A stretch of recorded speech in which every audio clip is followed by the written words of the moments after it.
Computer की memory में data दो तरीकों से रखा जाता है, जो डेटा स्ट्रक्चर के दो मुख्य प्रकार होते हैं, क्योंकि डेटा स्ट्रक्चर का मतलब ही होता है डेटा को मेमोरी में किसी तरीके से रखना। तो फिजिकल लेवल पर डेटा स्ट्रक्चर दो प्रकार के होते हैं। मान लो ये हमारी मेमोरी है और हमें इसमें डेटा रखना है, तो हम कैसे रखेंगे? पहला, हम एक के बाद एक डेटा रख सकते हैं, जो फिजिकल डेटा स्ट्रक्चर की पहली कैटेगरी होती है, जिसे सीक्वेंशियल डेटा स्ट्रक्चर कहा जाता है। दूसरा तरीका होता है रैंडम डेटा, मतलब हम जहाँ भी खाली स्पेस मिल जाए वहीं डेटा रख देते हैं। पर अब दिक्कत ये है कि हम एक डेटा को तो एक्सेस कर सकते हैं, पर एक के बाद दूसरे को कैसे एक्सेस करें? चलो पहले सीक्वेंशियल डेटा स्ट्रक्चर को देखते हैं, जैसे अरे। इसमें डेटा एक सीक्वेंस में होता है, तो कंप्यूटर में इंटरनल एल्गोरिदम होता है, जिससे हम सिर्फ इंडेक्स नंबर देकर किसी भी एलिमेंट तक पहुंच सकते हैं।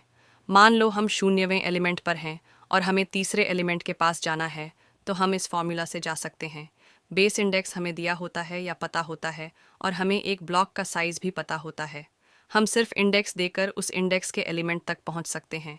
जैसे 100 हमारा बेस एड्रेस है 0वें एलिमेंट का, और 4 हमारे एलिमेंट का साइज है, और 3 हमारा इंडेक्स जहां हम जाना चाहते हैं। तो यह फॉर्मूला हमें तीसरे इंडेक्स का मेमोरी एड्रेस दे देगा, और मेमोरी एड्रेस से हम उस एलिमेंट तक पहुंच सकते हैं। इस फॉर्मूला का उपयोग सीक्वेंशियल डेटा स्ट्रक्चर में किसी भी एलिमेंट को उसके इंडेक्स से पता करने के लिए किया जाता है, जैसे अरे में किया जाता है। पर हम नॉन सीक्वेंशियल या लिंक्ड लिस्ट में रैंडम डेटा स्टोर कर रहे हैं, और इस फॉर्मूला से हम 1 से 8 तक नहीं जा सकते, सबके मेमोरी एड्रेस अलग हैं। तो क्या किया जा सकता है? हम एक एलिमेंट के पास दूसरे का मेमोरी एड्रेस स्टोर कर सकते हैं। अब क्योंकि पहले नोड के पास दूसरे नोड का एड्रेस है, तो हम आसानी से पहले नोड से दूसरे पर जा सकते हैं और दूसरे से तीसरे पर। इस तरह हमारे पास दो प्रकार के फिजिकल डेटा स्ट्रक्चर होते हैं। बाकी जितने भी लॉजिकल डेटा स्ट्रक्चर हैं, इसी तरीके से डेटा स्टोर करते हैं, पर बस उनके लॉजिक के कारण वे लॉजिकल डेटा स्ट्रक्चर अलग व्यवहार करते हैं। सीक्वेंशियल डेटा स्ट्रक्चर में हम कंटिन्यूअस मैनर में डेटा स्टोर कर रहे हैं, और नॉन सीक्वेंशियल में रैंडम। क्या आपको पता है कि आखिर इन दोनों में अंतर क्या है, और हम दोनों को ही क्यों उपयोग करते हैं? दोनों के अपने एडवांटेज और डिसएडवांटेज होते हैं।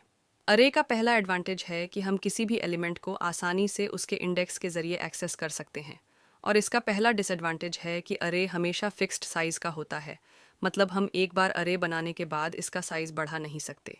पर लिंक्ड लिस्ट में हमें डायनामिक साइज मिलता है, जिसके कारण हमें साइज के बारे में सोचना नहीं होता। इसीलिए हमारे पास दो तरह के डेटा स्ट्रक्चर होते हैं, पहला फिक्स्ड साइज के लिए, दूसरा डायनामिक साइज के लिए। पर डायनेमिक में भी हमारे पास डिसएडवांटेजेस होते हैं। पहला कि हमारे पास इंडेक्स सिस्टम नहीं होता, इसीलिए हमें चौथा या nth एलिमेंट तक जाने के लिए पहला, दूसरा, तीसरा एलिमेंट तक जाना ही होगा, और एक एलिमेंट एक्स्ट्रा मेमोरी लेता है अपने अगले नोड का एड्रेस रखने के लिए।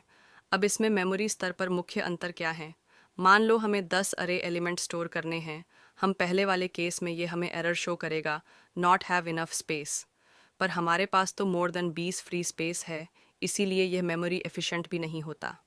पर वहीं अगर हमें 10 नोड्स स्टोर करने हों एक ही मेमोरी में, तो वह आसानी से स्टोर हो जाएंगे, क्योंकि हमें रैंडम ही डेटा स्टोर करना है। तो ये दो मुख्य अंतर होते हैं। तो आज हमने ये देखा कि फिजिकल डेटा स्ट्रक्चर क्या होते हैं और कितने प्रकार के होते हैं। ये दो प्रकार के होते हैं, सीक्वेंशियल और नॉन सीक्वेंशियल। सीक्वेंशियल में हम एक सीक्वेंस में डेटा स्टोर करते हैं, और नॉन सीक्वेंशियल में रैंडम। और हमने दोनों में अंतर भी देखा, और एडवांटेज और डिसएडवांटेज भी। अगले वीडियो में हम लॉजिकल डेटा स्ट्रक्चर को एक्सप्लोर करेंगे।